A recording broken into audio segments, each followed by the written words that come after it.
तो कल हमने अनेक बातें की थी यहाँ पर कि हर एक विषय को लेकर इसके बारे में अनुसंधान और शोध भारतीय शास्त्रों में कैसे होती है, और भारतीय शास्त्रों में भी अनेक शास्त्रों में उनकी परिभाषा में इसके बारे में चिंतन और अनुसंधान कैसे होता है। और उसके साथ ही हमने देखा कि विज्ञान में इसी विषय पर अनुसंधान और शोध कैसे होता है। वैसे ही टेक्नोलॉजी, इंजीनियरिंग इत्यादि में भी हमने देखा कि कैसे होता है। तो एक तरह से बहुशास्त्रीय अनुसंधान पद्धति की मतलब नींव तो हमने कल ही रख दी थी।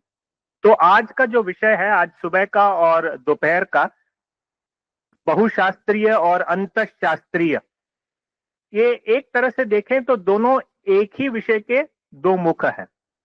अंतःशास्त्रीय मतलब जब हम किसी विषय पर अनुसंधान या शोध करेंगे, वहां पे दो शास्त्रों के भिन्न भिन्न दो शास्त्रों के दर्शन और उस दृष्टि से इसको एक देखेंगे, इसके दो मुखों को एक साथ जोड़कर देखेंगे, दोनों को अंदर लाएंगे। और जब बहुशास्त्रीय कहते हैं तो दो के अलावा बहुत सारे शास्त्रों में इसके बारे में क्या क्या लिखा है और किस तरह से इसको देखना चाहिए, ये देखना है। तो ये मतलब इसके लिए हम इसके स्वरूप, लक्षण, इसके बारे में बोलते रहेंगे तो बहुत ज्यादा मतलब टाइम तो लगेगा ही। लेकिन इससे अच्छा हम क्या करते हैं, आज ये पहले वाले वक्तव्य में और वो मध्याह्न अपराह्न, मध्याह्न के बाद में जो वक्तव्य, दोनों इसमें हम क्या करेंगे कि हम एक तरह से हैंड्स ऑन एक्सरसाइज करेंगे। जैसे कि हम विषय लेंगे और सोचेंगे कि अभी हमें करना है, और अभी हम इसके लिए दो पद चल पड़ते हैं आज ही। मतलब पूरी की पूरी मतलब तो काम नहीं कर पाएंगे, लेकिन एक या दो पद अगर चलने से, थोड़ी दूर चलने से हमें पता लगता है कि इसमें विषय कैसे हैं और कैसे मतलब साध्यताएं कैसे हैं। तो यही होगा हमारा काम आज और ये पहले और दूसरे दोनों सत्रों में। और यहाँ पर ये वक्तव्य नहीं है, हम सबको बात करनी है, हम सबको सोचनी है, हम सब एक साथ काम करेंगे। अच्छा, तो सिर्फ जितनी मतलब थोड़ी सी विषय बतानी है, जानकारी देनी है, सिर्फ उतना ही मैं दूंगा, लेकिन बाकी सब को लेकर हम सब मिलकर ही काम करेंगे। ये आप सोचिए कि ये कोई एक लैब का एक्सरसाइज है, लैब क्लास है। तो लैब क्लास में क्या होता है कि ऐसा नहीं कि एक बोल रहे हैं बाकी सब सुन रहे हैं, हर एक के लिए काम दिया जाता है और हम अकेले अकेले या फिर छोटे छोटे गुच्छों में ग्रुप करके अपना एक तंड बनाएंगे और बनाकर वहां पे काम करेंगे। अच्छा अच्छा, तो यहां पर देखिए, यहाँ पे एक नक्शा बनाया गया है जिसमें बीच में जो है, यहाँ पे आपको दिख रहा है बीच में ये सारी अष्टादश विद्याएं हैं और यहाँ पर सारी कलाएं हैं। अच्छा, तो यहाँ बाहर जो है, तो यहाँ पर आज के जो डिसिप्लिन है, आज के जो डिपार्टमेंट्स वगैरह हैं, वो सब बाहर ऐसे लगाए गए हैं। अच्छा, तो अब अष्टादश विद्या स्थान और चतुष्षष्टि कलाओं की मतलब उसको दोहराने का जरूरत नहीं ना, आप सब जानते हैं वहां पे कौन से हैं। तो यहाँ पर हम दोनों के बीच में दिखाई दे रहा है क्या, वहां से पीछे से थोड़ा, कि और थोड़ा बढ़ा रहे हैं, थोड़ा बढ़ा देते हैं इसको। हाँ, पढ़ा नहीं जा रहा, मैं थोड़ा, मैं आपको नहीं नहीं, वो सब है, लेकिन वहां पे मैप करने के लिए हमें चाहिए, बस मैप करने में दिक्कत। तो आज तो ये बात देखिए, अभी हम एक एक करके आज के डिपार्टमेंट को लेते हैं और हम देखते हैं इसका संबंध हमारे भारतीय परंपरा में किन किन शास्त्रों के साथ है। अच्छा, तो पहले ले लेते हैं यहाँ से फिलॉसफी का डिपार्टमेंट है। अच्छा, तो फिलॉसफी का डिपार्टमेंट का किसके साथ बहुत ज्यादा संबंध है भारतीय परंपरा में, किसके साथ? दर्शन शास्त्र के साथ बहुत बड़ा संबंध है, वहां पे है। तो मैं अब ये भी और पूछूंगा कि दर्शन शास्त्र का आधुनिक डिपार्टमेंट में से और किसके साथ संबंध है? फिलॉसफी के साथ तो है ही, वो तो पता है, वो तो सहज सिद्ध है, लेकिन और किसके साथ होगा? आपको कोई अनुमान है? साहित्य के साथ हो सकता है, कैसे नहीं, मैं क्या बोल रहा हूं, एक हमारे भारतीय डिसिप्लिन में से, भारतीय शास्त्रों में से एक नाम लेंगे तो उसका संबंध आज के डिपार्टमेंट के साथ जोड़ना है। न तो कि और भारतीय शास्त्रों के साथ। अच्छा, तो मैं और एक विषय आपको बताता हूं। आप में से किसी कोई जानते हैं कि एक कॉग्निटिव साइंस, साइकोलॉजी वगैरह है? तो ये कॉग्निटिव साइंस आप में से किसी ने पढ़ा है यहाँ पर? या साइकोलॉजी वाले, एजुकेशन साइंस वाले तो साइकोलॉजी पढ़ ही लेते हैं। तो आप साइकोलॉजी में और दर्शन शास्त्र के साथ जोड़कर उन दोनों में क्या समानता है, कुछ बता सकते हैं आप? साइकोलॉजी का जो विषय है वो दर्शन शास्त्र के अंदर कहीं आता है? हाँ, एजुकेशन वाले बताएं।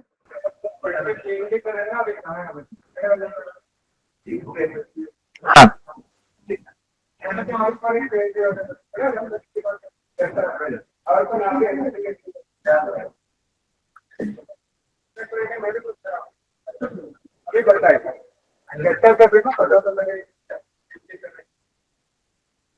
हाँ, तो बताइए अब। तो साइकोलॉजी के अंदर जो विषय आप पढ़ते हैं और पढ़ाते हैं, जिसका उपयोग करते हैं, है ना, तो इन विषयों में से कुछ ऐसे विषय होंगे जो दर्शन शास्त्र से मिलते जुलते हैं। इन विषयों के नाम बताएं आप कृपया। हम्म।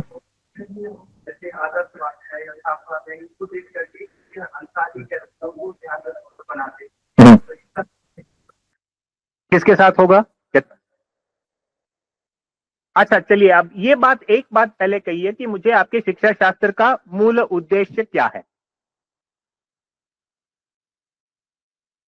अच्छा, अंतर्दृष्टि विकसित करना। और अभी ये दृष्टि, विकास, दर्शन और इससे ज्ञान पाना, इसका कोई दर्शन से संबंध है? दर्शन वाले बताएं जी।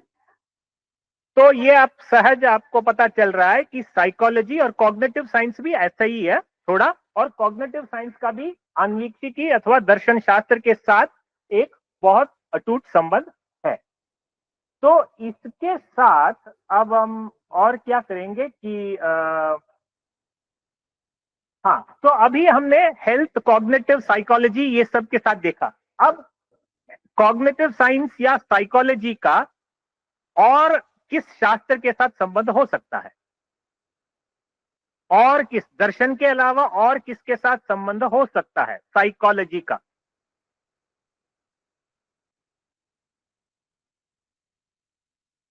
और कौन से शास्त्र के साथ, भारतीय शास्त्रों में से और किस शास्त्र के साथ उसका संबंध हो सकता है? आयुर्वेद के साथ होगा, क्योंकि मेंटल हेल्थ एक है। तो यहाँ पे आप देखिए, आयुर्वेद के साथ भी ये जोड़ा गया है। और हेल्थ कॉग्निटिव साइंस जो है, इसको यहाँ पर दर्शन शास्त्र के साथ जोड़ा गया है। दर्शन शास्त्र फिलॉसफी के साथ जुड़ता है ना? कौन से दर्शन के साथ? योग दर्शन के साथ भी जुड़ेगा। तो योग दर्शन के साथ है, सारे दर्शन यहाँ पे आ गए हैं, तो योग दर्शन के साथ भी जुड़ेगा। तो ये देखिए, हम एक एक करके ऐसे मतलब यहाँ पे इसके संबंध स्थापित करते जा रहे हैं। अच्छा, तो हम अब क्या करेंगे, दूसरी मतलब यहाँ पे शिक्षा, व्याकरण इत्यादि ये लोग हैं यहाँ पर। शिक्षा, व्याकरण, छंदस, कल्प, निरुक्त, ज्योतिष, वेदांग सारे हैं इन पे। इधर वेद वालों को बिठा देते हैं। हाँ, कितने? वेद वाला भी, हाँ, वेद वाले भी इधर ही बैठ जाए।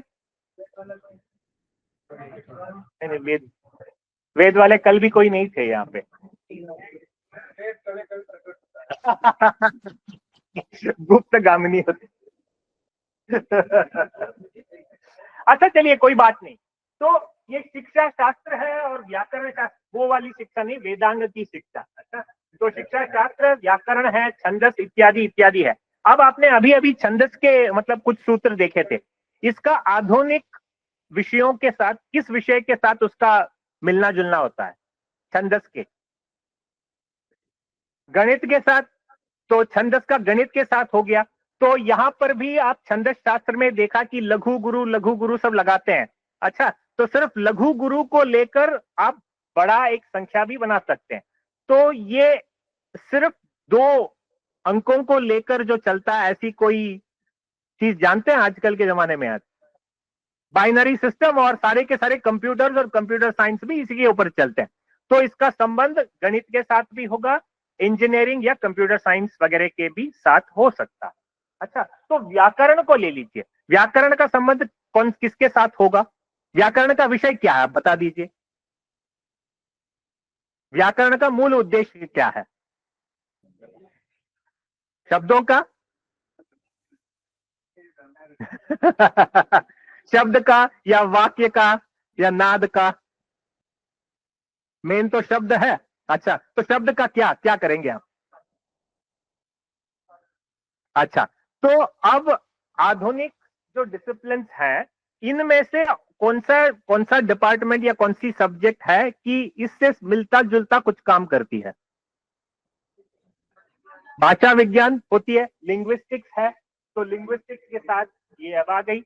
और कल हमने बात की थी आत्मा बुद्धिया समेत अर्थान इत्यादि, तो वहां पे वो शिक्षा शास्त्र की मतलब वाक्य है, तो वहां पर शिक्षा की बात चल रही कि मतलब उत्पत्ति कैसे होती है, वाक्य की उत्पत्ति कैसे होती है, शब्द की उत्पत्ति कैसे होती है। तो इसका मिलना जुलना किसके साथ हो सकता है? ये फोनेटिक्स करके है, वो फोनेटिक्स तो प्रत्यक्ष शिक्षा शास्त्र ही है, और किसके साथ हो सकती है? तो साइकोलॉजी के साथ जाएगा। और वैसे भी ये शब्द की उत्पत्ति हो कहां रही है? शरीर में। मेडिसिन और बायोलॉजी के साथ भी होगा उसका उसका कुछ, उसके साथ हाँ, फिलोसफी के साथ भी होगा कुछ, और भी वो दो तीन फील्ड्स हैं जो मैं आपको अभी बताऊंगा। तो आपने इंजीनियरिंग के अंदर हमारे ये फोन्स है जैसे, तो ये फोन में जो है ना, हमारी वॉइस कैसे प्रोसेस होती है, हम यहां पर बोलते हैं, वहां पे और किसी को सुनाई देती है, तो बीच में तार से जाती है या फिर आकाश मार्ग से जाती है, टावर के पास जाती है, वहां से जाती है, वहां पे ये हमारी आवाज तो उसका रूपांतर तो होना ही है ना, इसी रूप से तो नहीं जाती है। तो किस तरह से रूपांतरण होना है? अगर रूपांतर होना है तो पहले किसी ना किसी को इस शब्द को या वाक्य को समझना पड़ेगा, समझ के इसका इनकोडिंग करना पड़ेगा किसी और तरीके से, और वो इनकोडेड जो होता है मैसेज वो वहां तक जाएगा, और वहां पे क्या होगा, डीकोड हो जाएगा। तो मतलब इस पर भी स्पीच के ऊपर कुछ ना कुछ तो काम है। शायद इसमें हर एक पद का अर्थ वगैरह निकालना हो या ना हो, हमें नहीं पता। अच्छा, लेकिन कुछ ना कुछ है कि वाक्य को लेंगे, शब्द को लेंगे, यहां पर जो कुछ भी है शब्द को, इसका प्रोसेसिंग हो जाएगा।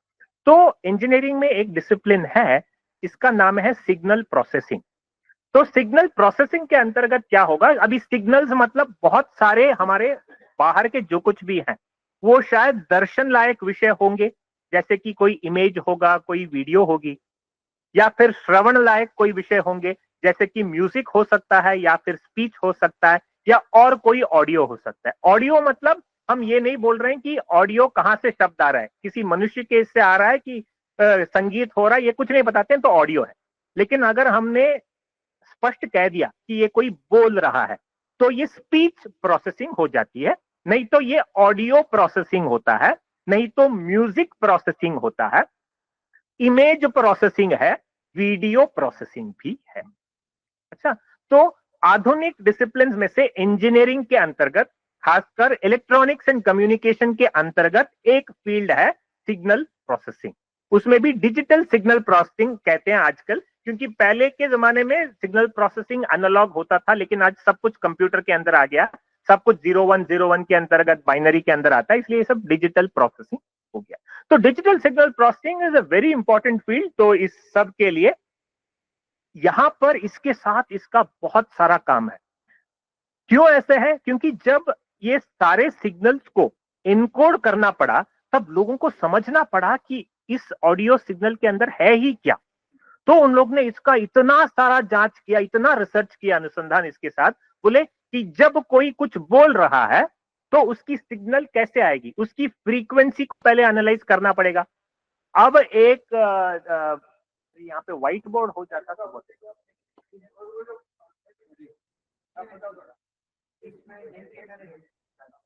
वो बटन जो बोर्ड है, हाँ अच्छा अच्छा, हाँ हाँ ये पेन, हाँ अच्छा। तो यहाँ पर जो इमेजेस है और या फिर एक ऑडियो वगैरह है, तो यहाँ पे ऑडियो लेते हैं, अगर इसको रिकॉर्ड करते हैं तो कैसे रिकॉर्ड करेंगे? तो ये क्या करेंगे कि हर एक क्षण जो होता है एक बहुत कम अवधि की काल में, मिली सेकेंड शायद हो सकता है, माइक्रो सेकेंड हो सकता है, तो ये माइक जो है कैसे काम करती है, अगर मैंने बोल दिया आपका नाम क्या है, मैंने बोला मोहन, अच्छा, तो इसको छोटे छोटे अंतरों में बांट दिया गया, पहले में मो ओ हा समझिए, ऐसे छोटे छोटे छोटे छोटे टुकड़ों में बांट दिया गया। अब हर एक में आप बांटेंगे तो बांटने के इसमें पहले पहले क्या होगा, आप पहले देखेंगे कि ध्वनि की मतलब ये विस्तार होती कैसी है। ये एक प्रेशर वेव है, हम कुछ भी बोल रहे हैं तो उसका मतलब ध्वनि मतलब एक प्रेशर है, तो इस प्रेशर को हर एक क्षण में उसको नापा जाता है और बोलेंगे पहले इतना था, जब कोई कुछ नहीं बोल रहा था तो तब ऐसे ऐसे था, तो समझिए ये 0 है। कोई अगर कुछ नहीं बोल रहा था तो बस इतना है, थोड़ा ऊपर नॉइज तो रहता ही है, तो जब कोई बोलने लगा तो ऐसे आ जाएगा और फिर कम आ जाएगा थोड़ा, और फिर ऐसे ऐसे आ जाएगा, फिर से ऐसे। अच्छा, तो सोचिए मैंने सिर्फ ये बोला कि मैंने बोला है मेरा नाम मोहन, तो इसमें से आप अंदाजा लगा सकते हैं कि कहां मेरा है, कहां नाम है और कहां मोहन है? नहीं कर सकते। अब सोच के देखिए, ये यहाँ पे क्या मेजर कर रहा है, ये प्रेशर कितना है, इंटेंसिटी एम्पलीट्यूड कहते हैं। तो मेरा नाम मोहन, अब देखिए बताइए यहाँ पे इस ग्राफ में मेरा कहाँ है, नाम कहाँ है, मोहन कहाँ है? पता नहीं लगता। ये वाला मेरा हो सकता है, नाम है और मोहन है, ऐसे क्यों लगा आपको? क्रम है, और आपको पता है कि जब कोई उच्चार हो रहा है मतलब उसका प्रेशर तो थोड़ा कुछ बढ़ेगा, और कुछ नहीं बोला जा रहा, दो शब्द के बीच में जो गैप है तब थोड़ा साइलेंट होगा, तो आपको ये पता चल गया कि जब जब ये ऊपर आते हैं, पर्वताकार आते हैं, तब कोई एक शब्द बोला जा रहा है, शब्द या और कुछ भी हो सकता है बोला जा रहा है, तो आपने कह दिया कि मेरा नाम मोहन। अच्छा, तो अब देखिए मुझे बताइए, मेरा नाम मोहन, ये ठीक है? नहीं, बड़ा बनना पड़ेगा, तो आप बताइए कि कैसे बोलने से ये ठीक होगा? स्लो होगी कि धीमी होगी? धीमी होगी। मेरा नाम मोहन, ये इससे मिलता है, तो आप बताइए मेरा नाम मोहन, गैप कम हो जाएगा। अब आपको पता चल गया कि ये कैसे होता है रिकॉर्डिंग, तो इसको बोलते हैं टाइम डोमेन, क्योंकि यहाँ पर एक्स एक्सिस जो है ये काल को दर्शाती है, तो ये हो गया टाइम डोमेन, है ना? तो इसको और एक तरह भी देख सकते हैं, इसका है क्या है कि हर एक चीज को आप जब बोलते हैं उसके अंदर अनेक फ्रीक्वेंसी कंपोनेंट्स होती हैं, तो फ्रीक्वेंसी आप जानते हैं कि एक मिनट में कितनी बार वो पंखा वो घूम रहा है ना, तो पंखा घूम रहा है तो एक मिनट में कितनी आवृत्तियां होती हैं, तो वो एक तरह से फ्रीक्वेंसी हो गया। तो जब बोलते हैं हमारे इससे बहुत सारी फ्रीक्वेंसियां एक साथ बाहर निकलती हैं। अच्छा, तो अगर आप देख रहे हैं कि ये जो मैंने बोला मेरा नाम बोला, इसके अंदर कौन से फ्रीक्वेंसीज उपस्थित हैं, तो वो फ्रीक्वेंसी डोमेन एनालिसिस हो जाए, तो यहाँ पे बोलेंगे ये वाली फ्रीक्वेंसी, ये वाली फ्रीक्वेंसी, ये वाली, तो यहाँ पर आपको मेरा नाम मोहन ये कुछ नहीं दिखाई देगा, क्योंकि ये सिर्फ फ्रीक्वेंसी को दर्शाता है, इसके अंदर टाइम डोमेन है कि नहीं।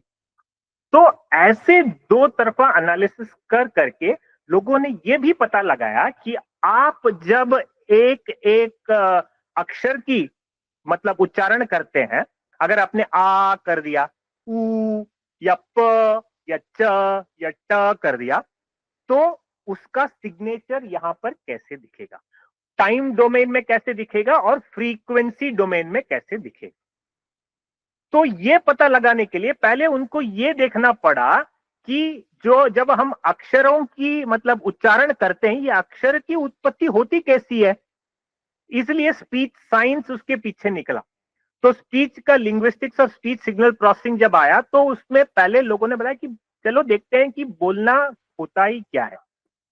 तो उन्होंने पहले पता लगाया कि यहाँ पे है, ये सब है, अक्षर है, व्यंजन है, इसीलिए इनके अलग अलग नाम दिए गए। ये सब सारा काम पाणिनि के आधार पर ही किया गया, लेकिन पाणिनि को क्रेडिट नहीं दिया गया, लेकिन पाणिनि के आधार पर ही किया गया।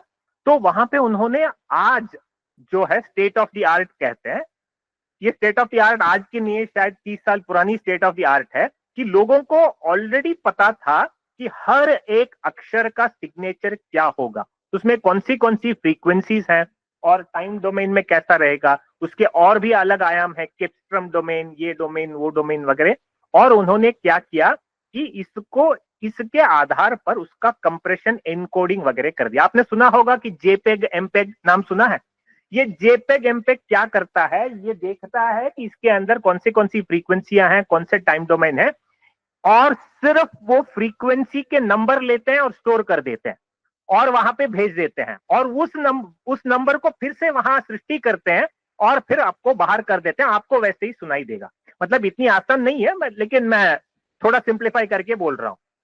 अच्छा, तो ऐसे ऐसे बहुत सारे टेक्निक्स हैं, शायद 1950 1960 से शुरू होकर ये speech processing, image processing, signal processing वगैरह बहुत बड़ा फील्ड है।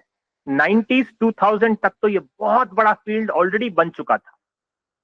तो इसके बाद में मतलब अभी भी चल रही है, अभी ज्यादातर मशीन लर्निंग के तौर पर ये सब चल रही है, थोड़े टेक्निक्स अलग है। लेकिन मैंने सिर्फ इसलिए बोला है कि जब व्याकरण का जो विषय है उसके बहुत सारे विषय, उससे मिलते जुलते विषय की आविष्करण यहाँ पे भी है।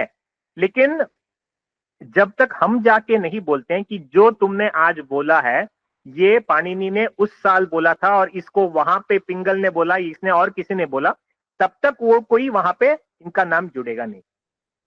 तो इसके लिए बहुत आवश्यक है कि जब कोई इंटरडिसिप्लिनरी अंतरशास्त्रीय अनुसंधान कर रहे हैं, हमें इन सब के साथ मिलकर करना है। एक मैं आपको उदाहरण देता हूं। तो देखिए, आज जब लोग बोलते हैं what is the signature of a vowel, what is the signature of consonant, consonant मतलब व्यंजन, तो व्यंजन के लिए कुछ अलग अलग से नाम दिए गए हैं। तो बोलते हैं इट इज अ स्टॉप। तो स्टॉप का मतलब क्या है, स्टॉप क्यों बोल रहे हैं वो ये मतलब इसका उत्तर तो पाणिनि से आ रहा है। पाणिनि की जो प्रक्रिया उसको देखकर यहाँ पर, और मतलब हमारे शिक्षा शास्त्र को देखकर यहाँ पे नाम दिए गए हैं। लेकिन अगर हमने ये नाम नहीं लिए, मेरे कोई कोलिग्स थे, उन्होंने बोला आप क्यों बोल रहे हैं कि ये स्टॉप्स वगैरह नाम क्यों बोलते हैं आप, और हमारी भारतीय कोई पद्धति के नाम तो है होगी, व्यंजन होंगे, अंतस्थ होंगे, कठोर व्यंजन होंगे, मृदु व्यंजन होंगे, ये सब बोलिए ना। तो मैंने बोला हाँ, हम तो यही बोलना मतलब पसंद करते हैं। लेकिन इसके अंदर ना, स्टॉप के अंदर एक इसकी उत्पत्ति की विज्ञान छिपी हुई है। और अगर इसे हमने छोड़ दिया जो पाणिनि महर्षि से आ रही है, तो और हमारे मतलब शिक्षा शास्त्रों से आ रहे हैं, तो अगर इसे हमने छोड़ दिया तो बाकी लोग कहेंगे कि ये हमारा आविष्कार। तो इसीलिए हमें ये नहीं छोड़ना चाहिए। तो आप देखिए कि स्टॉप का मतलब क्या है यहाँ पे। तो आप देख लीजिए कि हम स्वर हैं, स्वर को स्वर क्यों कहते हैं, स्वयं राजन्ते। तो स्वयं राजन्ते मतलब क्या है, और किसकी सहायता चाहिए अभी स्वर के लिए, हल वर्णों की स्वर जरूरत होती है। आप ऐसे कैसे, आप मुझे उदाहरण देके बताइए। हाँ, अच्छा तो स्वर निकाल दीजिए, स्वर निकाल के बताइए हल वर्ण को। हाँ, उच्चारण संभव नहीं है। हम्म, हम्म। लेकिन ये होता क्यों है, ऐसे क्यों होता है।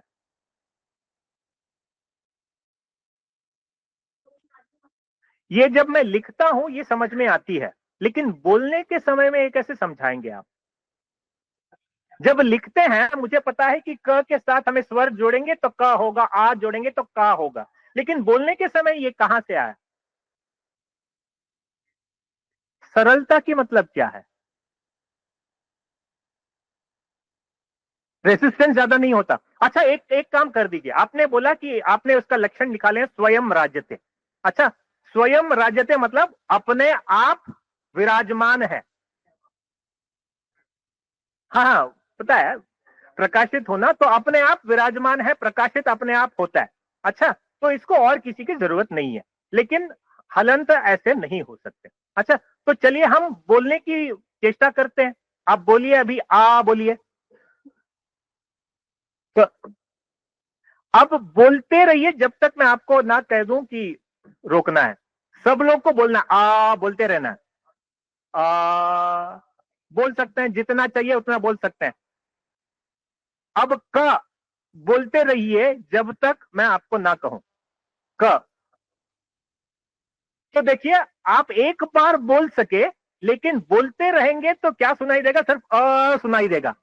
उसमें क तो एक क्षण के लिए आया था, एक क्षण के लिए आया था, लेकिन वो रुक नहीं पाया, स्वयं अपने आप पे रुक नहीं पाया, एक क्षण के लिए आया, चला गया।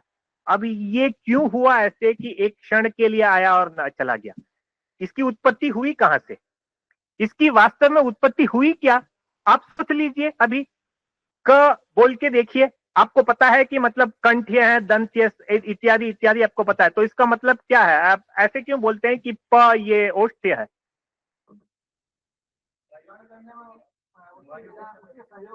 हाँ, ये हम सब बोल देते हैं, उसके उसके बिना हम बोल नहीं सकते, लेकिन वो काम कर क्या रहा है? कंठ क्या काम कर रहा है? ओष्ठ क्या काम कर रहे हैं यहाँ पर? प्रेशर देने हैं। अच्छा चलिए, ऐसे।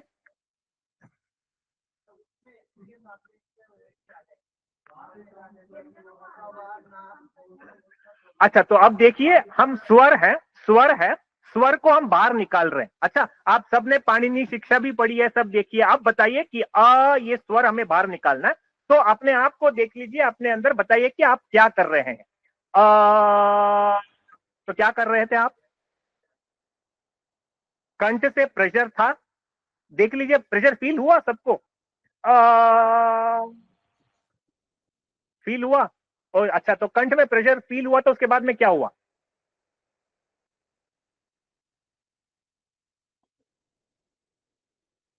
अब थोड़ी देर के लिए शास्त्र को भूल जाइए। अच्छा, सिर्फ अपने आप को देखिए, अपने आप के अंदर प्रयोगशाला है, प्रकृति को देखिए, सृष्टि को देखिए, अपने आप, अपने अंदर क्या हो रहा है, ये सिर्फ इतना देखिए, सिर्फ ऑब्जर्वेशन करना।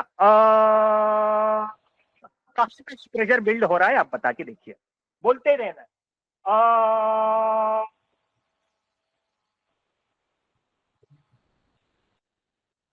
कंठ में और कहाँ है? हृदय में भी, और कहाँ है? नाभि है, नाभि में है, कुछ काम चल रहा था, क्या हो रहा था वहां पे? कंपन होता है और वहां पे प्रेशर बिल्ड होता है। अच्छा, तो कल हमने पूछा तो किसी ने बताया कि बाहर विज्ञान वाले बोल रहे थे कि यहाँ से सिर्फ निकलता है, मतलब श्वास कोश है, इसके नीचे तो कुछ है नहीं। हाँ, माना कायाग्नि महांती। तो ये कायाग्नि कहाँ से आ गए? तो नहीं, अभी इतना बोलना सिर्फ काफी नहीं है, लेकिन अभी आपने एक बार पहले देखा है कि करने से, तो अब चलिए, अब नेक्स्ट स्टेप देखिए, यहाँ पे प्रेशर बिल्ड हुआ, बिल्ड होने के बाद में क्या हुआ? हाथ यहाँ पे रखिएगा,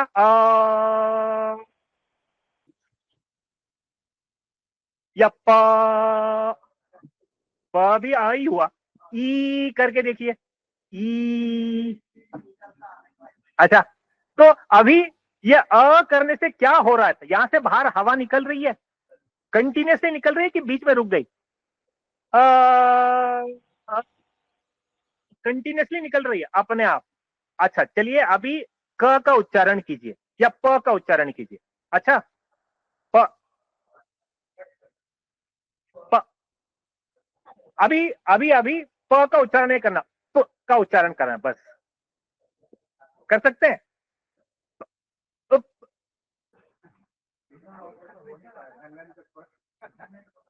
इसका उच्चारण कर सकते हैं? तो वायु आनी है या ना आनी है? अच्छा, मैं बोलता हूं अभी, प का नहीं। अच्छा, तो मैं बोल रहा हूं कि आप इसका उच्चारण कर सकते हैं, पता है कैसे?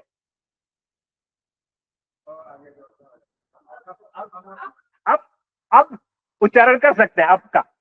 अच्छा, तो क्या हुआ, इसके पहले आ था, जब पहले कोई स्वर था तो आप ये प का उच्चारण कर सकते हैं, लेकिन पहले नहीं था, बाद में है, तब भी कर सकते हैं, लेकिन सुनाई नहीं देगा। ठीक है, तो मतलब आप सोचिए क्या हो रहा है यहां पर। अ से बाहर हवा आ रही है और प के समय क्या हुआ, वो रोक दिया, वो कट हो गया। जो हम प्रयत्न कह रहे हैं, ये क्या प्रयत्न था, ये हवा को रोकने का एक प्रयत्न यहां पे है। और जब अंदर से जो हवा बाहर आ रही है, तो आप देख लीजिए सारे के सारे स्वर जो होंगे, अ, ई, उ, सब में कंटिन्यूअसली बाहर आते रहते हैं। और जब वायु का ये धारा जो रुकती है, तब सारे व्यंजन आते हैं। तो इसीलिए देखिए ये स्टॉप हो गया। तो ये सब पाणिनि से ही आ रहा है। लेकिन आज हमें क्या हो गया कि कभी कभी, मैं ऐसा नहीं कहूंगा कि सब ऐसे हैं, कभी कभी होता है कि जब हम शास्त्र पंक्ति को लेकर आगे चलते हैं, तो शास्त्र पंक्ति रह जाती है, लेकिन उसके पीछे जो अनुभव और ज्ञान है, वो कभी कभी थोड़ा पीछे छूट जाता है। तो ऐसा नहीं होना चाहिए, लेकिन जब ऐसा हो जाएगा तो बाकी लोग हम पर टूट पड़ेंगे। तो इसके लिए यहां पर ये स्टॉप जो है, इसके लिए कहा जाता है, क्योंकि जो हवा है उसको सिर्फ रोकने से व्यंजन की उत्पत्ति हो रही है। वास्तव में व्यंजन के समय आप एक्चुअली कोई हवा बाहर नहीं डाल रहे, हवा को रोक रहे हैं। और कहां से रोक रहे हैं, इसके ऊपर कौन सा व्यंजन है डिपेंड होता है। अगर आपने कंठ में रोक लिया, अ, कंठ में रोक रहे हैं, या फिर देखिए ट मतलब आप मूर्धन्य स्थान पे ऐसे रोक रहे हैं ऊपर डाल के, तो ये इसके अंदर का जो रिसर्च है, ये हमारे पाणिनीय और शिक्षा शास्त्र से ही लेके, लेकिन इन्होंने इसको बहुत आगे ले गए। और इसके लिए उन्होंने सिर्फ इतना ही नहीं, पूरा इमेजिंग किया, जैसे कि सीटी इमेजिंग, जो आप अस्पताल में कभी कभी अंदर कुछ है देखने के लिए सीटी इमेजिंग वगैरह करते हैं, तो ऐसे सीटी इमेजिंग भी की है उन्होंने। तो डायनामिक सीटी, डायनामिक इमेजिंग वगैरह करके हर एक अक्षर को जब हम उच्चारते हैं, तो हमारा क्या कॉन्फ़िगरेशन हो जाता है। तो हर एक स्वर के लिए ओरल कैविटी का शेप बदलता है। आप देख लीजिए, आ, ई ऊ आ ओ, ये ओरल कैविटी का शेप जो है, शेप बदल रहा है, लेकिन हवा निरंतर बाहर आ रही है। और जब इसको आप रोकते हैं, तो सारे व्यंजन की उत्पत्ति वहां पे होती है। और जब व्यंजनों की उत्पत्ति होती है, वहां पर भी कठोर और मृदु व्यंजन कैसे आते हैं। आप एक बार देख लीजिए, अक या अग, अक, अग, देख लीजिए एक बार कि अक और अग के बीच में क्या अंतर है। अक मतलब एक साथ द्वार बंद कर देते हैं सडन से, और कठोर रूप से कोई आया हुआ है अतिथि, धाड़ करके द्वार बंद कर दिया, ये कठोर व्यंजन हो गया। अब आप धीरे धीरे इसको ऐसे बंद करेंगे, तो ये मृदु व्यंजन हो जाएंगे। तो इसमें इसके बीच में जो है हयवरट जो है, तो इसको साइंस में क्या कहते हैं, सेमी वोवेल्स कहते हैं। सेमी वोवेल्स क्यों, अभी हमने देखिए कि स्वर जो है, सारे के सारे स्वर बाहर निकालते हैं, मतलब हवा बाहर निकालती है, और व्यंजन में वो द्वार बंद हो जाती है। अब सेमी वोवेल होगा तो उसमें क्या होगा, बंद होंगे कि खुले होंगे, आधा खुलेगा और आधा बंद हो जाएगा। आप देख लीजिए कि ह क्या हो रहा है,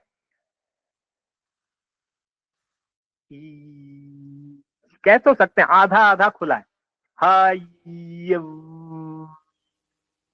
ऊ में पूरा खुला है, में पूरा बंद हो गया है, लेकिन आधा खुला है आधा बंद। तो ऐसे ही हमारे ऊष्म है शशस्तर, उसको सिबिलेंट्स कहते हैं, जैसे कि वो भी खुला है, लेकिन एक जोर गति से वहां पे हवा को बाहर निकाला जा रहा है। तो ये सब जो है, ये मूल, इसका मूल तो पाणिनि के अंदर ही, हमारे शिक्षा शास्त्र के अंदर ही है।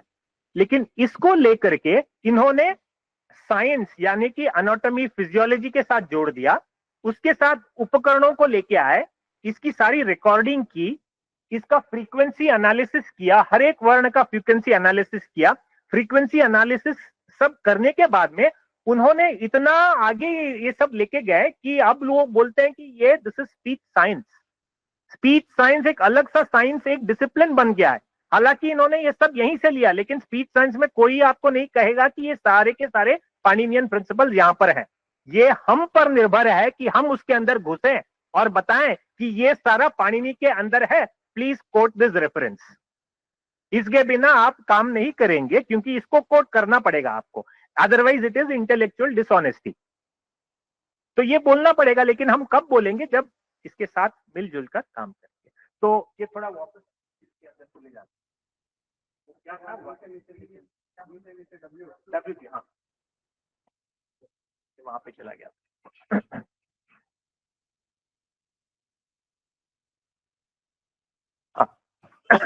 तो मैंने ये उदाहरण के लिए मैंने थोड़ा ज्यादा टाइम स्पेंड किया, क्योंकि बताना था कि यहाँ पे व्याकरण वाले लोग ज्यादा हैं। तो इंटरडिसिप्लिनरी का मतलब होता क्या है? नहीं तो हम प्रवचन तो दे सकते हैं कि इंटरडिसिप्लिनरी ऐसे ऐसे ऐसे होना चाहिए, लेकिन उसका मतलब प्रायोगिक अनुभव हमें जब आता है तो हम बाकी सब क्षेत्रों में हमें पता लगता है कि इंटरडिसिप्लिनरी कैसे करना है। तो अभी आपने देख लिया कि ये सारे विषय जो है, ये प्रिंसिपल्स हमारे शास्त्रों से ही आए हैं, लेकिन इनका उपयोग बाहर कैसे हुआ और इसको आगे कैसे ले जा रहे हैं लोग, तो इनके साथ हमें मिलजुल कर काम करना है। लेकिन इनके साथ भी मतलब यहाँ पे हर कोई मतलब इसका इच्छुक नहीं होगा कि वेद शास्त्रों के साथ काम करेंगे, लेकिन बहुत सारे लोग ऐसे भी हैं जो करेंगे। तो इनके साथ मिलजुल कर हमें काम करना पड़ेगा। ये स्पीच लिंग्विस्टिक्स वगैरह, स्पीच साइंस वगैरह है, तो उसके साथ भी होगा।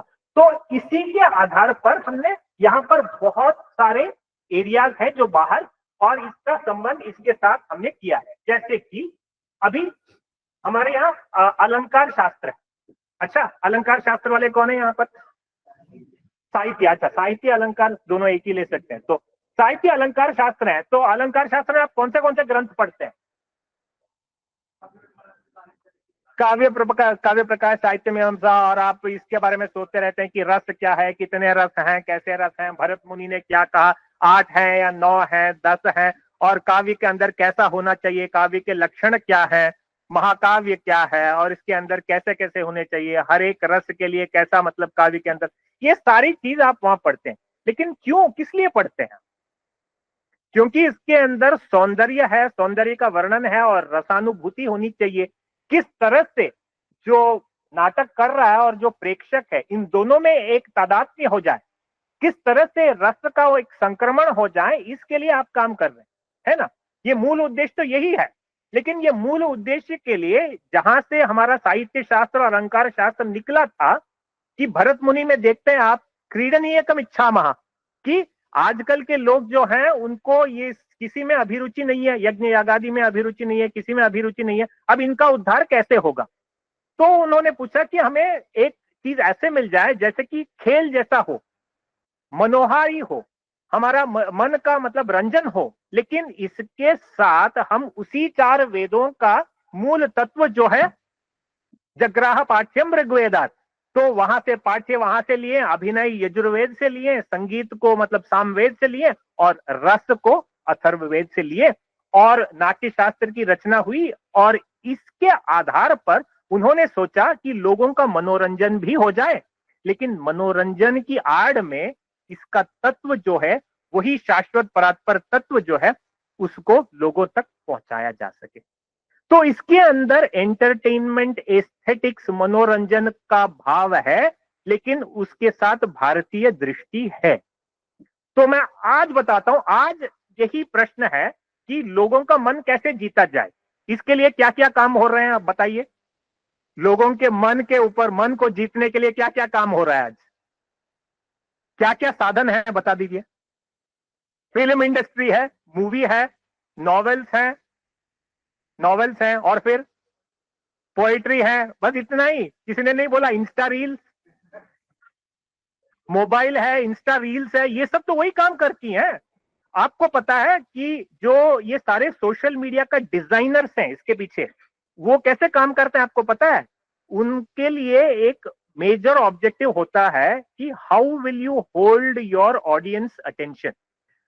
आप कैसे कर सकेंगे कि अगर आपका ऐप किसी ने हाथ में उठाया तो यहां से कोई बाहर नहीं जाना चाहिए, फिर से यहीं पे अटके रहना चाहिए।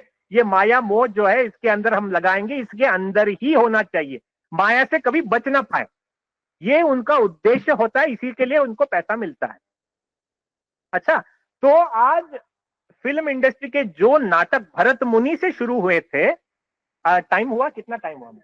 अच्छा, हाँ, अच्छा, तो भरत मुनि से जो नाटक की मतलब परिकल्पना हुई थी एक श्रेष्ठ मूल्यों के आधार पर, लेकिन आज वो कैसे आगे बढ़ा नाटक? आज का नाटक क्या हुआ? आज का नाटक तो मूवी है, और मूवी तो अभी यूट्यूब में गया और फिर इंस्टा में गया।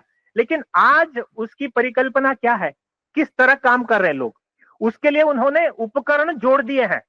आपको पता है कुछ एक फील्ड है इट्स कॉल्ड न्यूरो मार्केटिंग।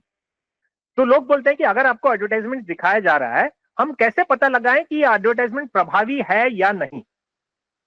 वही बात जो भरत मुनि पूछते हैं कि रस संक्रमण हो रहा है कि नहीं, रस को कैसे हम वहां तक पहुंचाएं, ये लोग भी पूछ रहे हैं कि ये प्रभावी है कि नहीं। तो इसके लिए उन्होंने जो कल हमने ईईजी वगैरह की इंस्ट्रूमेंट्स बताए थे, वो वैसे इंस्ट्रूमेंट्स बना के काफी सारे विश्वविद्यालयों में है कि there is something called instrumented theatre. एक नाटक के लिए रंगमंच है, और वहां पर प्रेक्षक जो है, प्रेक्षक के ऊपर सारे मशीन्स और सेंसर्स लगाए गए हैं। और ये आप नाटक देख लीजिए, नाटक या मूवी जो कुछ भी देख लीजिए, लेकिन जब देख रहे हैं उन सब के मेजरमेंट्स रिकॉर्डिंग है हमारे पास, और हम कंटिन्यूअसली मॉनिटर कर रहे हैं कि किन किन दृश्यों को और विषयों पर ये प्रतिस्पंदित हो रहे हैं, उनकी स्पंदना कहां पर है, कहां स्पंदन हो रहा है, वो किसके साथ जुड़ रहे हैं, कौन से रस के साथ ज्यादा मतलब उनका स्पंदन है। ये पूरा का पूरा अध्ययन कर सकते हैं, और इसके आधार पर the study and science of aesthetics आज बहुत बड़ा विषय बन गया है। हालांकि ये ज्यादा कुछ बाहर नहीं आता है, ये रिसर्च लैब्स के अंदर होता है। ये सारे मार्केटिंग कंपनीज जो होते हैं वो इनको मतलब बहुत फंड करते हैं ऐसे रिसर्च को, और ये अपने इंसाइट्स और रिसर्च रिजल्ट्स इनको देते हैं। इसके आधार पर काफी सारे एडवर्टाइजमेंट्स वगैरह बनते हैं, और मूवीज वगैरह भी शायद बनते हैं। तो आज आप अगर देखें तो आज का एक बाहर जो है एक डिसिप्लिन है इंस्टीट्यूट ऑफ परफॉर्मिंग आर्ट्स। तो परफॉर्मिंग आर्ट्स के अंतर्गत क्या क्या है? पेंटिंग है, ड्राइंग है, थिएटर है, फिल्म है, शूटिंग है, डायरेक्शन है, बहुत सारे, और डांस है, म्यूजिक है वगैरह, सारे के सारे परफॉर्मिंग आर्ट्स उसके अंदर है। तो आप बताइएगा कि परफॉर्मिंग आर्ट्स का किसके साथ मिलना जुलना है हमारे शास्त्रों के अंदर? नाट्य शास्त्र के साथ तो है, अलंकार शास्त्र के साथ है। तो ये देखिए यहाँ पे गांधर्व वेद है, मतलब सामवेद को भी हमें वहां पे रखना चाहिए थोड़ा, क्योंकि उसकी बीज तो वहां पर है, और वहां से लेकर के गांधर्व वेद तक आई। तो वहां पे आपको ये भी देखना पड़ेगा कि सारे के सारे नाट्य शास्त्र और संगीत शास्त्र को सब देखना पड़ेगा।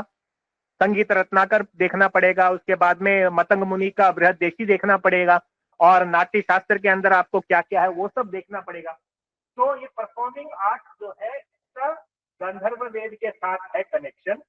और गांधर्व कलाएं अनेक अनेक हैं, जो कलाएं हैं जो जन जन के रूप में मानस में है, और वहां ओरल ट्रेडिशंस के रूप में है जो लिखा नहीं गया। तो ऐसे बहुत सारे हैं। तो जैसे कि आज कर्नाटक संगीत में जो कुछ है सब कुछ लिखा नहीं गया, लेकिन बहुत कुछ ऐसा है जो गुरु शिष्य परंपरा में अभी भी टिकी हुई है। तो हर जगह में है, जैसे कि कोई घराना हो सकता है, संगीत के कोई घराने होंगे, तो वो हर कोई घराने का मतलब विषय लिखा नहीं होता, लेकिन वो गुरु शिष्य परंपरा के अंदर रहते हैं। हाँ, यक्षगान थोड़े बहुत आजकल लिखने शुरू किए हैं। तो आजकल एक नया एक एकेडमिक रिसर्च में एक हो गया कि डॉक्यूमेंटेशन, जो कुछ भी लिखा नहीं गया आप पहले जाओ उनसे मिलो जुलो उसको लिख लो। और ये डॉक्यूमेंटेशन के अंदर एक इसका अनेक तरह से प्रयोग हो सकता है, प्रयोग भी हो सकता है, दुरुपयोग भी हो सकता है। कि आप डॉक्यूमेंट कर लो, लेकिन पहली बार जो डॉक्यूमेंट करके सारे विषय को प्रस्तावित कर रहा है वो उसके ऊपर है कि इसको किस नजरिया से देखें और कैसे लिखें। ये भी बोल सकता है कि आप सुपर हीरो हो या आप विलन हो। तो ये कुछ भी, ये पहली बार जो करता है और इसने पब्लिश कर दिया, रिसर्च कर दिया, बाहर चला गया, तो उसका जो दृष्टिकोण है, उसका दर्शन सिद्धांत माना जाता है। क्योंकि ज्यादा लोग नहीं होते हैं, कोई हर एक की डॉक्यूमेंटेशन के लिए 1 या 2 जाते हैं, और ये जो जाते हैं वो कुछ भी कर सकते हैं। तो इसमें बहुत पावर है और इसमें आपका योगदान बहुत ज्यादा हो सकता है। क्योंकि अगर आप लिखेंगे तो भारतीय शास्त्रों के आधार पर लिखेंगे, उसके साथ जो कनेक्शंस है उसको जोड़ेंगे, और भारतीय शास्त्रों का मतलब अनुस्यूत जो धारा है वहां पे, उसको इसके साथ जोड़ेंगे और बोलेंगे कि भारतीय परंपरा का अभिन्न अंग कैसे है। तो ये भी एक काम यहाँ पर हो सकता है। तो यहाँ पे देखिए, परफॉर्मिंग आर्ट के लिए यहाँ पे बहुत सारे कलाएं हैं, जैसे कि गांधर्व आदि कला है और आलेख्य आदि कलाएं हैं, जो चित्र, पेंटिंग वगैरह, इसके बहुत सारे हैं। तो वैसे ही हम अब बाकी के सिर्फ नाम बोलते जाऊंगा, मैंने बहुत सारे अभी ये यहाँ पे दिखाए हैं। अभी समय कितना बचा है थोड़ा बता दीजिए। और 5 मिनट, अच्छा चलिए, बहुत बढ़िया। नहीं, ये सही है, मैंने भी उतना ही लिया। तो ये यहाँ पे एक है, तो यहाँ पे कृषि विज्ञान आदि है। तो आजकल के कृषि विज्ञान के यूनिवर्सिटीज हैं, स्कूल्स हैं, और हमारे इसके अंदर आपको पता है कि कौटिल्य ने अन्वीक्षिकी त्रयी वार्ता दंड नीति कही है, और वहां पे वार्ता है, और ये वृक्षायुर्वेद के बहुत सारे ग्रंथ वगैरह हैं आजकल, और उसके ऊपर बहुत रिसर्च भी चल रहा है। तो ये कृषि के साथ ये जुड़ गया है। और अभी दूसरा एक बहुत बड़ा फील्ड है बाहर, जो ह्यूमैनिटीज के अंतर्गत है, जो जनजीवन को समझने की कोशिश करता है, ह्यूमैनिटीज। तो ये इन लोगों के लिए विषय क्या हो जाता है, भारतीय शास्त्रों के अंदर कुछ भी हो जाए, सारे के सारे विषय लेते हैं, जैसे कि रामायण हो, महाभारत हो, पुराण हो, धर्मशास्त्र हो, सब कुछ लेते हैं। और ये इसको कैसे स्टडी करते हैं, उनकी कुछ फ्रेमवर्क्स होती है। जैसे कि एक फ्रेमवर्क हो सकता है कि हर किसी समाज में कोई ना कोई बलवान होगा, कोई ना कोई मतलब उसकी शक्ति कम होगी, और जो बलवान होगा वो बाकी लोगों को पीड़ित करेगा। ये अगर हमारी फ्रेमवर्क हो गई, तो आप रामायण के अंदर देखेंगे आपको यही मिलेगा, महाभारत के अंदर देखेंगे आपको यही मिलेगा, शास्त्रों के अंदर किसी भी शास्त्र के अंदर देखेंगे यही मिलेगा। अगर हमारी फ्रेमवर्क और हमारा वर्ल्ड व्यू ऐसे है कि हर किसी ग्रुप या समाज के अंदर ऐसे लोग होंगे कि 5 लोग होंगे, उसमें से 2 लोग बाहर निकलेंगे, बाकी 3 लोग जीत जाएंगे और अपना राज चलाएंगे। चलिए, हमने किसी ने ऐसा है, तो आप जहां भी देखेंगे, कल आपने बोला था कि सर्वे कैसे चलती है, तो ये भी थोड़ी बहुत ऐसे ही चल सकती है। तो लेकिन इसका ये क्या है कि बहुत सारे हैं, literary studies and cultural studies, anthropology, archaeology, बहुत सारे, पुरातत्व है, पुरातत्व के अंदर भी उनका एक मेथड है कि सिस्टमैटिकली स्टडी करते हैं। लेकिन इसका मिलना जुलना इतिहास, पुराण वगैरह से बहुत ज्यादा। आपने सुना ही होगा कि आर्यन इन्वेजन थियरी, किसी ने सुना है? किसी ने नहीं सुना है? अरे बाप रे, तब तो आपको सुनना ही पड़ेगा, क्योंकि पूरी दुनिया उलट पलट हो रही है। और इसका विषय क्या है पता है? आर्यन इन्वेजन थियरी नहीं सुना आपने कभी? आर्य जानते हैं आप? अच्छा, आर्य का क्या लक्षण है बताइए? जो श्रेष्ठ है। अच्छा, तो पता है बाकी सारी दुनिया में क्या कहते हैं? ये आर्य जो है एक जनांग है जो भारत में बाद में आए। हाँ, बाहर से आर्य आए, मध्य एशिया से बाहर अंदर आए, और इसके अंदर जो द्राविड़ थे, ये मूल निवासी थे भारत के, सारे भारत के मूल निवासी थे, और इनको भगाकर वहां से मध्य एशिया से आए, इनको भगाए, तो ये द्राविड़ कहां जाएंगे? दक्षिण में जाएंगे। वही दक्षिण में है, देखिए द्राविड़ वहां पे है ना। ये हंसने की बात नहीं है, यह बहुत बड़ी थियरी है, 100 साल से चल रही है। हाँ हाँ, इसको नकार दिया गया है, ये हमें पता है, लेकिन बाहर इतना इतना नहीं हुआ अभी तक, वो होगा। बहुत सारे हैं पहले से, इसको मतलब नकारने की प्रक्रिया आज शुरू हुई है बस, और उसके लिए बहुत सारे सबूत बाहर निकलते आ रहे हैं। लेकिन इसका मतलब अच्छी तरह से इसको नकारात्मक, इनको एक उत्तर देना होगा। तो जो शास्त्र के अध्ययन अच्छा किया है, जो काव्यों को अच्छी तरह से जानते हैं, पुराणों को अच्छी तरह से जानते हैं, ये लोग ज्यादा ज्यादा से ज्यादा इसके साथ जुड़े, तब होगा कि इनको अच्छी तरह से ठीक से उत्तर दिया जा सके। क्योंकि बाहर जो लोग हैं जिन्होंने संस्कृत पढ़ा ही नहीं हो, जो संस्कृत जानता ही नहीं हो, वो ऋग्वेद का भाष्य के ऊपर टीका टिप्पणी कर रहा है और उसके आधार पर कह रहा है कि आर्य बाहर से आए थे। तो ये है वहां पे परिस्थिति बाहर। इसीलिए जब संस्कृत जो जानते हैं पाठशालाओं गुरुकुलों में जो पढ़े हैं, जब वो लोग इनके हिस्टोरियंस के साथ, लिटरेरी कल्चरल स्टडीज, एंथ्रोपोलॉजी इत्यादि इत्यादि के साथ, तो देखिए अभी पुरातत्व की मतलब खनन में आपको कुछ पदार्थ मिल जाते हैं और कोई बोल देता है कि ये एक शल्य चिकित्सा का उपकरण है, और कोई बोलेगा नहीं ये सरक है, यज्ञ वेद प्रक्रिया में उपयोग हुआ था, और कोई बोलेगा नहीं ये तलवार है। तो इसका ठीक से लक्षण कौन जानता है इसका? तो जो जानता है वो नहीं आएगा, लेकिन मतलब वहां पे उसकी भी शिक्षा उनको भी, पुरातत्वों को भी दी जाती है और किसी रूप से।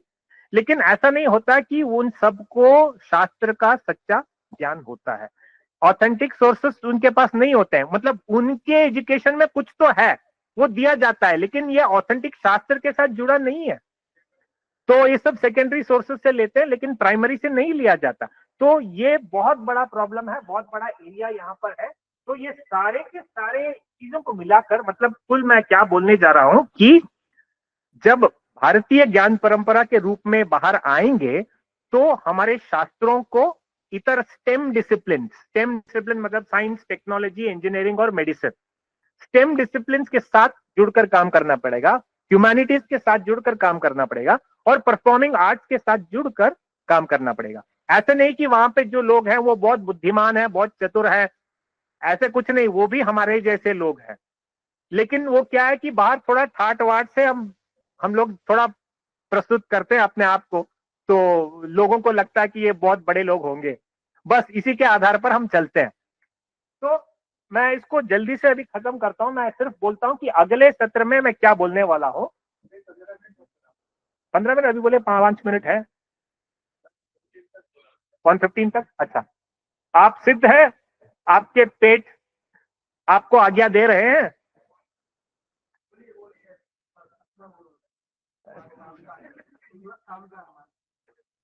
अरे अब तो मेरा मन कर रहा है 3 मिनट में खत्म कर दो। पहले 5 मिनट की सोच रहा था। वो क्या है कि छात्रों के साथ उठना बैठना हमारा बहुत ज्यादा होता है, हम ज्यादातर लास्ट बेंच पे टाइम बिताते हैं, तो लोगों की थकान थोड़ी समझ में आ जाती है, तो 5 मिनट में ही खत्म कर देते हैं अभी। तो ये क्या है कि अगले सत्र में मैं क्या बोलने वाला, बस उतना ही बोल रहा हूँ।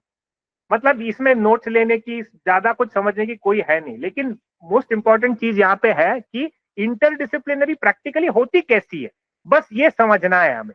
ये अगर समझ में आ जाए तो हमें मतलब वो कॉन्फिडेंस मिल जाता है कि हाँ हम सबके साथ मिलकर काम कर सकते हैं। हमें कुछ चीजें नहीं पता तो उनको भी और कुछ चीजें नहीं पता, हमें जो पता उनको नहीं पता, उनको नहीं जो पता हमें पता है, तो हम मिलकर काम कर सकते हैं। बस इतना कॉन्फिडेंस होना चाहिए। जो स्पीच साइंस मैंने बताया था, स्पीच साइंस वाले जो है उनको नहीं पता कि आत्मा और मनस और ये सब कैसे काम करती है और इसके साथ क्या करती है, उनको नहीं पता। तो ये वाली एविडेंस हम प्रस्तुत करेंगे उनके साथ काम करने के लिए। तो ऐसे ही हर एक चीज में होगा। तो शास्त्रों को, विद्याओं को और कलाओं को बाकी डिपार्टमेंट के साथ मिला जुलाकर कुल हमने ऐसे कुछ 16 इंटरडिसिप्लिनरी डिसिप्लिन बनाए। तो ये आप इंटरडिसिप्लिनरी डिसिप्लिन आप ऐसे सोचिए कि अगर कल भारतीय ज्ञान परंपरा की ही एक पूरा विश्वविद्यालय बन जाए, अच्छा अगर ऐसे कुछ हो जाए कि भारतीय ज्ञान परंपरा की पूरी एक विश्वविद्यालय हो जाए और इसके अंदर शास्त्रों का भी अध्ययन होगा, आधुनिक विज्ञान, तंत्र ज्ञान, ह्यूमैनिटीज, परफॉर्मेंस आर्ट, सबका होगा, लेकिन अलग अलग डिपार्टमेंट्स नहीं होंगे कि साइंस की अलग डिपार्टमेंट और शास्त्र की अलग डिपार्टमेंट नहीं होंगे। हर एक विषय के आधार पर हम डिपार्टमेंट्स बनाएंगे और इन विषयों में पारंगत कोई भी हो, वो शास्त्री हो या विज्ञानी हो, दोनों को एक ही डिपार्टमेंट में एक साथ काम करना पड़ेगा। समझिए? तो ऐसे 16 डिसिप्लिन हम यहां पर निकाले हैं। तो इन 16 डिसिप्लिन के सिर्फ नाम देकर हम यहां पे विराम करेंगे। तो ये 16 डिसिप्लिन पहले से है। पहला आन्वीक्षिकी विभाग, आप जानते ही हैं। तो दूसरा होगा इतिहास एवं सभ्यता विभाग, तीसरा होगा लोकशास्त्र विभाग। और इस प्रत्येक विभाग के अंदर क्या क्या प्रॉब्लम्स हो सकते हैं, क्या क्या काम कर सकते हैं, ये अगले सत्र में देखेंगे। मैं सिर्फ नाम बता रहा हूं। लोकशास्त्र विभाग, गणित भौत और ज्योतिष विभाग, और ये हो गया वाद विभाग। ज्यादातर हमने आज जो चर्चा की वो वाद विभाग के अंदर जाता। तो वाद विभाग के अंदर शिक्षा शास्त्र भी होगा, व्याकरण शास्त्र भी होगा, स्पीच प्रोसेसिंग होगा, सिग्नल प्रोसेसिंग होगा, स्पीच साइंस भी होगा, और मैडम ने जो आज सिखाया वो भी होगा, कंप्यूटर साइंस भी होगा। ये सब वाद विभाग के अंदर। तो वैसे ही आज राजनीति एवं अर्थशास्त्र विभाग, और भैषज एवं आरोग्य विभाग, द्रव्य गुण संयोग विभाग, कृषि एवं पशुपाल्य, गांधर्व विभाग। गांधर्व विभाग की बात की थी हमने अभी अभी कि यहाँ पे साहित्य होगा, अलंकार शास्त्र होगा, लेकिन वहां से न्यूरो एस्थेटिक्स भी होगा, एस्थेटिक साइंस भी होगा। ये सब मिलजुल के वहां पे काम कर सकते हैं। यांत्रिक एवं नव्य अभियांत्रिकी विभाग। तो ये चीज एक बहुत दिलचस्प चीज है कि भारतीय शास्त्रों के अंदर आज का सारा जो इंजीनियरिंग है उसको चतुष्षष्टि कलाओं के अंदर जोड़ा गया है। सारी की सारी इंजीनियरिंग जो है उनको कलाओं के अंदर जोड़ा गया है। और भारतीय ज्ञान परंपरा की एक विशेषता है कि ये आज के जो साइंस, इंजीनियरिंग, टेक्नोलॉजी, आर्ट्स, ये सबको अलग अलग पृथक पृथक नहीं देखता, सबको एक साथ मिलाकर देखता है। उसकी प्रयोजन क्या है, प्रयोजन के आधार पर सबको एकजुट करके देखता है। तो ये यांत्रिक एवं नव्य अभियांत्रिकी विभाग है। इसमें से mechanical and digital design engineering जो कहते हैं, तो इसके अंदर बहुत सारे कलाएं आएंगी। और जैसे कि हमारे भोज के एक समरांगण सूत्रधार है, तो समरांगण सूत्रधार के अंदर बहुत सारे डिवाइसेस को कैसे, यंत्रों को कैसे बनाया जा सके, उसका विषय है। तो वो भी वैसे जो विषय है वहां पे जुड़ेंगे। और उसके बाद वास्तु का विभाग है। आज के जो सिविल और आर्किटेक्चरल डिपार्टमेंट्स होंगे वो शिल्प आलेख्य के विभाग होंगे, रस धातु विभाग और अलंकारादि विभाग। अलंकारादि विभाग, यहाँ पर भी अलंकार शास्त्र जुड़ेगा। लेकिन आज के जो फैशन डिजाइन के स्कूल्स जो हैं वो भी यही तो काम कर रहे हैं कि गृह शोभा कैसे बढ़ाया जाए, हमारा सौंदर्य कैसे बढ़ाया जाए। तो वो भी फैशन और डिजाइन है, वो भी है, अलंकार शास्त्र के साथ जुड़ेगा। और वैसे शैक्षणिक और क्रीडनीयक विभाग, हमारे शैक्षणिक मित्र हैं वहां पे। लेकिन भारतीय दृष्टि के अंदर कलाओं में अगर देखें तो क्रीड़ा और शिक्षा दोनों के मिला जुलाकर एक डिसिप्लिन बनाते हैं कि जो कुछ भी क्रीड़ा के लिए विषय हो उसमें शिक्षा प्राप्त हो, और जो शिक्षा दी जाती है उसको क्रीड़ा के माध्यम से दी जाती है। इसलिए क्रीडनीयक और शैक्षणिक एक विभाग यहाँ पे। ये सब मिला के कुल 16 डिसिप्लिन है। और इन 16 डिसिप्लिन को हम कैसे, इसके अंदर अध्ययन कैसे हो सकता है, ये हम भोजनोपरांत देखेंगे। इनमें से ऐसे ऐसे कुछ दोनों को मिलाकर ये सारे के सारे 16 डिसिप्लिन बनाए गए। तो यहाँ पर हम विराम देते हैं, भोजनोपरांत हम फिर से देखेंगे। नमस्कार।